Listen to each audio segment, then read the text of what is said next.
Hello YouTube, hello Yoga, and hello everyone who's watching this. Testimony. Well, a lot of people's been, delivered from drugs, delivered from prostitution, delivered from homosexuality, delivered from drinking, delivered from all those sorts of things. I has never been delivered from that kind of stuff. God willing, and never will be. Does that make me better than anyone else? No. My testimony has, I was born 80% deaf. I was born with back problems, leg problems. They weren't even sure if I would ever be able to hear. And it's been mostly just life. Going through high school, everyone goes through it, You're either a part of the cool team or you're not. I was neither. I was like always in the middle. I was always in the middle of things, I was pretty good at sports, stuff like that. I went into, a little bit in the Ouija boards when I was about, I'd say about 11, 12 years old. Went into Ouija boards and seances and witchcraft and Wicca, and found out that wasn't for me, and something really scary happened one night that made me think it wasn't for me. I was on with my brother, and I'm sure everyone's heard of the demon Seth. Demons can appear as the light of an angel. Seth is one of the most popular ones. I'll probably get comments saying, yeah, I've heard of Seth. Seth is a very popular name. And talking to him one night on the Ouija board, and someone else broke in and said he was the demon that was with me. And I didn't know who he was, but and he came on the board. The atmosphere of the room and the atmosphere of the whole place changed. Changed so much that my brother said, you know what, goodbye. We stopped doing the Ouija board. I never got on it again. I started having nightmares. I started having dreams. I don't think in my whole life I ever denied that there was a God. I think I always believed that there was a higher power, there was a God, and I was looking for him. And I was looking for proof. I didn't take no one's word for it. I didn't take no pastor's word for it, because all it is words. All it is talk. And most of my videos and emails I write to people, if you want to find God, you need to look for God. You cannot sit here and explain what I went through to talk you into doing it. It can't be done. Because you didn't experience what I experienced. I fell in love, and I was Laura.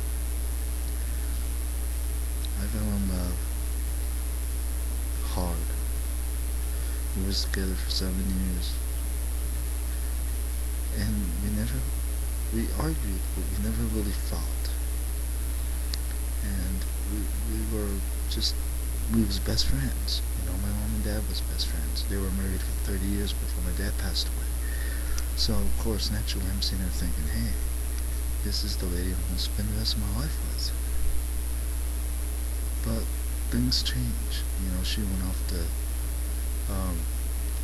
National Guard training in South Carolina. And we promised to stay in touch, and we did. We got a letter from each other every week while she was over there. And I noticed she started to change. And I went to her graduation, and asked her to marry me. And she said, yes. Of course, on the way home, I had a smile 10 feet across my face. And I was in church at that time, I was doing things for the Lord, but I wasn't doing things for the Lord. That's another story. And I kept working, told everybody who was engaged now to Laura. Everyone at work knew her, and we was together for 7 years in the same place. Everyone was excited for being in. I didn't hear from her for about a month. I figured she was on assignment, or she couldn't call. You know how the Army is with bases and stuff. Then Thanksgiving came and left, and I started getting worried. And I was working, and one night I got a telephone call at my work, and it was her. And she said, well, to make a long story short, she broke up because she was afraid she was going to cheat on me. And I would rather have it done that way, but it still hurt. As a matter of fact, if everyone's been in love, and if anyone has lost their first love, it's the most painful thing you can go through. I mean, there's no wounds to cover. There's no blood to stop bleeding. There's no pain meds for this feeling. There's no cover-up. Nothing in the world you take can cover this feeling up. Drinking will make it worse. Drugs will make it worse. Nothing. Horrible feeling. And instead of talking about it, I kept it in. And I gotta hurry up. It started killing me physically. And I was crushed. That was when my dad passed away the same year. It was after my dad passed away, she broke up around Christmas time. Mom wasn't there, Tracy went to Iraq, Nick went to prison. A lot of things happened that year. I got in 4 car wrecks. And I started getting really sick. I ended up in the hospitals, doctor's office, visits left and right. And there's going to be a part 2, I can tell already. And I was still helping out with the church. Still depending on God, still having faith in God. And I don't know why, I never left that. And, make a long story short, I got to the point to where I was dying. I woke up and my eyes would be soldered shut with infection. I couldn't see, I was dizzy, lightheaded. It was really bad. Doctors couldn't find out what was wrong. And I was dying spiritually, was what was wrong. And as I died spiritually, I was dying physically.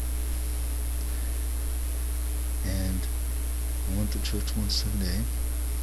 A man named Sydney. Matter of fact, I wasn't going to go to church. I'm going to try to hurry this up. Sorry. I wasn't going to church. And Sydney didn't know where I was at. Didn't know the telephone call number. And the Lord told him to call me at this number. Told me to be there because he was going to heal me. So I took a leap of faith and went. He had to heal my heart first. Because he told me my heart is what was killing my body. And when the pressure came off me, it was, I can't explain it. I can't explain it. All the pain that I went through that year, that my body and my heart took, was gone. I couldn't explain it. And then he healed me physically, and then never looked back. That was the stuff. That was the kind of thing I was looking for in a Savior. He knew I wasn't worth it.